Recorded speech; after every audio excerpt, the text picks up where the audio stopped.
बिस्मिल्लाहिर्रहमानिर्रहीम, अस्सलाम वालेकुम। आज के इस लेक्चर में रेडियो एक्टिविटी चैप्टर का SLO नंबर 18 to 4 हम डिस्कस करेंगे। Explain that element may change into another element when radioactivity occur. इस SLO में हमें ये बताना है कि जब रेडियो एक्टिविटी का प्रोसेस हो रहा होता है उस दौरान एलिमेंट एक एलिमेंट से दूसरे एलिमेंट के अंदर चेंज हो जाता है। इसी चीज़ को एक्सप्लेन करने के लिए हम प्रीवियस SLOs को रिकॉल करते हैं। एक SLO में हमने ये सीखा था कि number of protons her element की आइडेंटिटी होते हैं। अगर किसी न्यूक्लियस के नंबर ऑफ प्रोटॉन्स चेंज हो जाए, इंक्रीज हो या डिक्रीज हो, तो वो एलिमेंट अपनी आइडेंटिटी चेंज कर देता है, वो एक एलिमेंट से दूसरे एलिमेंट के अंदर चेंज हो जाता है। तो अगर हम इस प्रोसेस को देखें, दैट इज रेडियो एक्टिविटी, तो रेडियो एक्टिविटी एक प्रोसेस है इनविजिबल रेडिएशंस के एमिट होने का, जो कि अनस्टेबल न्यूक्लियस में से एमिट होती हैं। और अनस्टेबल न्यूक्लियस का मतलब ये है जिसका एटॉमिक नंबर 82 से ज़्यादा हो, जिसका नंबर ऑफ प्रोटॉन्स 82 से ज़्यादा हो, वो अनस्टेबल होता है। स्टेबिलिटी गेन करने के लिए उस न्यूक्लियस के पास 3 डिफरेंट मेथड्स हैं, 3 मोड्स हैं, जिसके थ्रू वो अपने आप को स्टेबल करने की कोशिश करता है एक unstable nucleus. First process is alpha decay, second is beta decay and third is gamma decay. Last SLO के अंदर हमने अल्फा, बीटा और गामा की नेचर और उसकी प्रॉपर्टीज़ को डिस्कस किया था, जिसमें हमने मेंशन किया था कि अल्फा डीके का मतलब ये है कि किसी भी अनस्टेबल न्यूक्लियस में से अल्फा पार्टिकल का निकलना, ये अल्फा डीके कहलाता है। Similarly beta decay means unstable nucleus में से बीटा पार्टिकल्स का एमिट होना, और गामा डीके मीन्स कि किसी अनस्टेबल न्यूक्लियस में से गामा पार्टिकल्स का एमिट होना। अब अल्फा पार्टिकल की डेफिनेशन और अल्फा पार्टिकल के नेचर में हमने देखा था, it is a packet in which there are 2 protons and 2 neutrons. तो अल्फा पार्टिकल जो है वो असल में एक पैकेट है पूरा, जिसके अंदर 2 प्रोटॉन्स हैं और 2 न्यूट्रॉन्स हैं। अल्फा डीके में अगर कोई न्यूक्लियस जो अपने अंदर से अल्फा पार्टिकल्स एमिट करता है, इट्स मीन उस न्यूक्लियस के अंदर से 2 प्रोटॉन्स कम हो जाएंगे और साथ साथ 2 न्यूट्रॉन्स भी कम हो जाएंगे।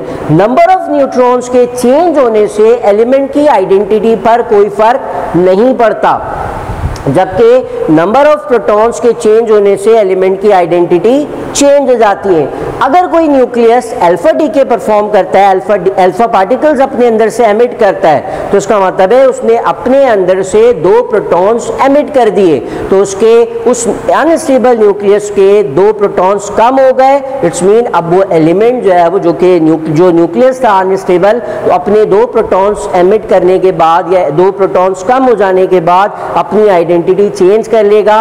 वो एलिमेंट, वो न्यूक्लियस एक एलिमेंट से दूसरे एलिमेंट के अंदर कन्वर्ट हो जाएगा, because number of protons change हो रहे हैं। बीटा डीके पर आ जाते हैं। बीटा डीके के अंदर हमने ये डिस्कस किया था कि beta rays are fast moving electrons जो कि एमिट होते हैं एक अनस्टेबल न्यूक्लियस में से।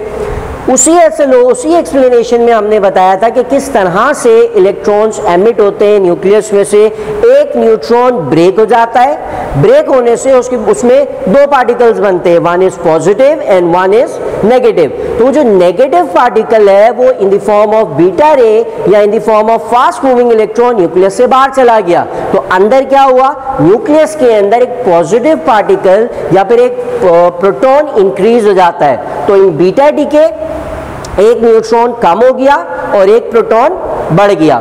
न्यूट्रॉन के कम होने से आइडेंटिटी पर कोई फर्क नहीं पड़ा एलिमेंट की, बट साथ साथ जो है वो बीटा डीके में एक प्रोटॉन इंक्रीज हो जाता है, इसीलिए जो है वो बीटा डीके के दौरान भी एलिमेंट अपनी आइडेंटिटी चेंज कर लेगा। तो बीटा डीके में एक न्यूट्रॉन स्प्लिट हो गया, स्प्लिट होने के बाद उसमें एक पार्टिकल जो है वो पॉजिटिव पार्टिकल था जिसको हमने कह दिया इट इज प्रोटॉन, और एक नेगेटिव पार्टिकल था जिसको हमने कह दिया इलेक्ट्रॉन।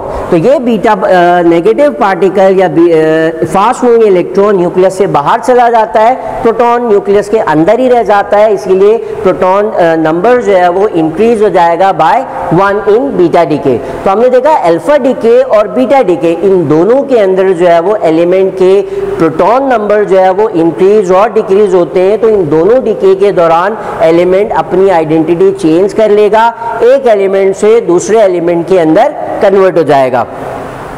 गैमा डीके को जब हमने डिफाइन किया था, नीचे डिस्क्राइब किया था, तो इसमें को हमने कहा था कि they are high energy photons. It's mean कि जब कोई अनस्टेबल न्यूक्लियस गैमा डीके करता है तो वो अपने अंदर से हाई एनर्जी का फोटोन एमिट कर रहा है, और photon means packet of energy, उसका कोई मास नहीं होता, उसका कोई चार्ज नहीं होता। तो वो अनस्टेबल एलिमेंट्स, वो अनस्टेबल न्यूक्लियस जो कि गैमा डीके कर रहे हैं, वो इस दौरान जो है वो अपने नंबर ऑफ प्रोटॉन्स भी इंक्रीज डिक्रीज नहीं कर रहे, नंबर ऑफ न्यूट्रॉन्स भी सेम रहते हैं, सिर्फ और सिर्फ अपने अंदर से एनर्जी को एमिट करते हैं, जिससे ना तो प्रोटॉन नंबर पे चेंज आता है ना न्यूट्रॉन नंबर पे चेंज आता है। तो इसका मतलब है अगर प्रोटॉन नंबर सेम रहते हैं गैमा डीके के दौरान, इट्स मीन एलिमेंट सेम रहेगा, एलिमेंट अपनी आइडेंटिटी चेंज नहीं करेगा। तो ये था हमारा आज का एसएलओ। इसको अगेन जो है वो समराइज कर लेते हैं, जिसमें हमने ये एक्सप्लेन किया कि अल्फा, बीटा और गैमा इन 3 डिफरेंट डीके प्रोसेसेस के दौरान किन डीके प्रोसेस के अंदर जो है वो एलिमेंट एक फॉर्म से दूसरी फॉर्म या एक एलिमेंट से दूसरे एलिमेंट के अंदर चेंज हो जाता है। अल्फा डीके के अंदर भी एलिमेंट अपनी आइडेंटिटी चेंज कर लेगा बिकॉज 2 प्रोटॉन्स कम हो जाते हैं। ये बीटा डीके में भी एलिमेंट अपनी आइडेंटिटी चेंज कर लेता है बिकॉज उसमें एक प्रोटॉन इंक्रीज हो जाता है। गैमा डीके के अंदर एलिमेंट सेम रहता है, अपनी आइडेंटिटी चेंज नहीं करता बिकॉज कोई प्रोटॉन ना इंक्रीज हो रहा है ना डिक्रीज हो रहा है। तो ये था हमारा आज का एसएलओ। इंशाल्लाह नेक्स्ट एसएलओ के अंदर जो है वो हम इस अल्फा, बीटा और गैमा डीके को न्यूक्लियर इक्वेशंस की फॉर्म में एक्सप्लेन करेंगे। Thank you very much.